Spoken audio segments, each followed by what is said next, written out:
Mga kapuso, nagkilos protesta po kahapon sa harap ng Batasang Pambansa ang ilang mga kaanak ng mga umano'y biktima ng extrajudicial killings noong Administrasyong Duterte. Bit-bit ang placards at larawan ng mga nasawi. Nanawagan ng hustisya ang mga kaanak. Giit nila dapat humarap si dating Pangulong Rodrigo Duterte sa pagdinig ng House Quad Committee sa War on Drugs.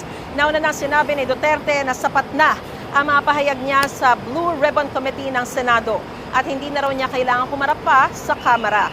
Nanawagan naman ang Grupong Bayan kay Pangulong Bongbong Marcos na makipagtulungan na sa International Criminal Court o ICC.